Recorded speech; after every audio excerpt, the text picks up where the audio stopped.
Kasus kematian siswi SMP di Ciracas, Jakarta Timur masih menyimpan pertanyaan besar. Polres Jakarta Timur masih menyelidiki motif kasus tersebut. Sementara itu pihak sekolah membantah bahwa telah terjadi bullying di sekolah.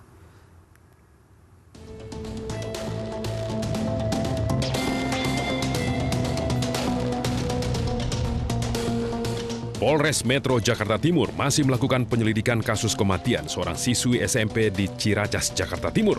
Siswi tersebut diduga melakukan upaya bunuh diri, melompat dari ketinggian. Diduga hal ini dipicu karena adanya perundungan di sekolah. Sementara itu dalam olah TKP yang sudah dilakukan pihak kepolisian, ada temuan-temuan yang masih akan terus didalami oleh pihak kepolisian. Kita melihat memang ada bangku yang digunakan oleh korban ini untuk naik ke atas tembok. Dan memang ada salah satu saksi juga yang melihat pada saat itu posisi kaki korban itu berada di luar tembok. Nah, ini dari hasil penyelidikan kita bisa kita pastikan bahwa memang korban ini sudah ada niat untuk melakukan bunuh diri. Namun untuk motifnya, kami masih melakukan pendalaman lagi. Dalam pemeriksaan yang berlangsung sejak Senin, penyelidik masih terus berupaya mendapatkan informasi soal kematian SN. Sementara itu, Ketua Tim Pengacara, Devrizal Jamaris mengatakan bahwa SN pernah jadi korban perundungan verbal di sekolah. Keterangan yang didapat oleh ayah korban bahwa dari kakaknya bahwa adiknya ini pernah curhat mengenai perundungan di sekolah, tapi mungkin perundungannya bukan perundungan fisik, tapi mungkin perundungan verbal gitu seperti itu. Nah, ini lagi digali oleh pihak kepolisian, apa motifnya ini semua gitu kan, kenapa ini terjadi. Namun pihak sekolah membantah bahwa telah terjadi bullying di sekolah. Tidak ada bullying, jadi kami sekolah hanya melakukan pembinaan yang sifatnya untuk pembinaan ke siswa supaya dia lebih fokus pada pembelajaran. Jadi kejadian ini sama sekali tidak ada bullying.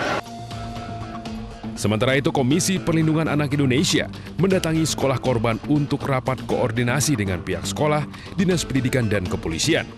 Dalam kesempatan tersebut, KPAI berharap kejadian ini tidak terulang di sekolah-sekolah lain. Apa yang akan dilakukan Dinas dan Sudin setelah kejadian ini agar tidak terulang baik di sekolah ini maupun di sekolah-sekolah lain.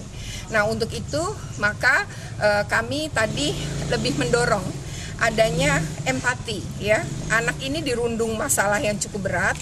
Lalu bagaimana kemudian empati publik dan di sekitar sekolah terhadap anak ini untuk membantu bahwa dia tuh tidak menghadapi sendirian, bahwa masalah dia bisa diatasi, bahwa akan ada jalan keluar, bahwa dia disayangi. Sebelumnya, Selasa minggu lalu, seorang siswi SMP 147 Ciracas, Jakarta Timur diduga lompat dari ketinggian. Polisi yang mendapatkan laporan tersebut langsung melakukan penyelidikan dan memeriksa beberapa saksi, termasuk pihak sekolah dan keluarga.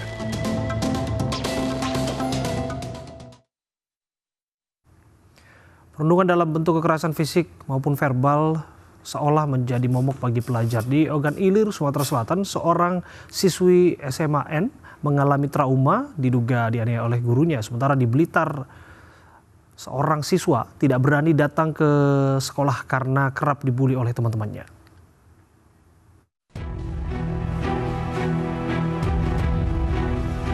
Di Kabupaten Ogan Ilir, Sumatera Selatan, seorang siswi SMA mengalami trauma dan tidak mau lagi sekolah akibat dianiaya dan dihukum oleh oknum guru wali kelasnya cuma gara-gara alis.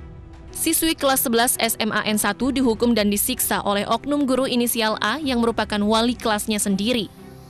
Sang guru mempertanyakan alis murid yang dicukur dan langsung menghukum dengan mengelilingi halaman sekolah dengan cara merangkak bak bayi yang belum bisa berjalan.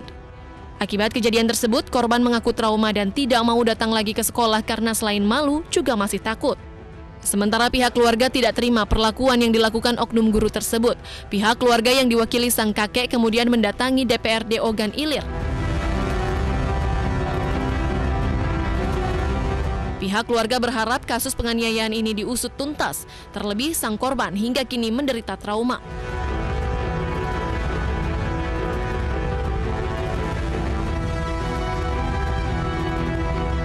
Sementara di Blitar, Jawa Timur, seorang siswa kelas 1 SMP menjadi korban bullying oleh teman-temannya dengan cara dianiaya hingga pingsan. Karena kerap mendapat ancaman yang sama, korban tidak berani pergi ke sekolah.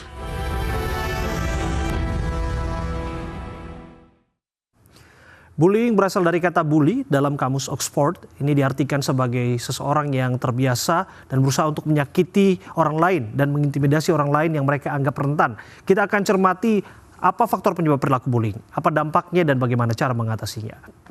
Menurut psikolog Jane Cindy Linardi, faktor yang menyebabkan perilaku bullying ataupun perundungan adalah sebagai berikut.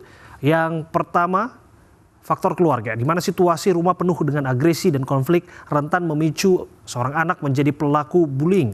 Faktor kedua adalah sekolah, di mana minimnya pengawasan pada kegiatan orientasi siswa dan jam bermain. Dan berikutnya faktor pertemanan, yang mana agar tidak dianggap lemah oleh teman-temannya membuat seorang anak melakukan tindakan kekerasan bagi teman-temannya yang lain. Dan faktor terakhir adalah tontonan ataupun tayangan televisi. Dari penelitian, 56,9% anak meniru adegan film yang ditontonnya, 64% memperagakannya. Bullying ataupun perundungan bisa berdampak buruk bagi korbannya. Kita akan lihat beberapa di antaranya menyebabkan ketakutan, stres, bahkan depresi, termasuk gejala kecemasan. Korban juga bisa berpikir melakukan tindakan suicide ataupun bunuh diri, melukai diri sendiri. Korban mengalami masalah di sekolah, juga gangguan nafsu makan, bahkan tidur. Sesungguhnya ada beberapa cara untuk mengatasi perilaku penindasan ataupun bullying. Di antaranya adalah bercerita kepada orang dewasa yang mengerti seperti pada orang tua ataupun guru, kemudian mengabaikan dan menjauhi penindas, tingkatkan keberanian dan kepercayaan diri, berbicara pada pelaku, dan kemudian membantu teman yang menjadi korban perundungan ataupun bullying.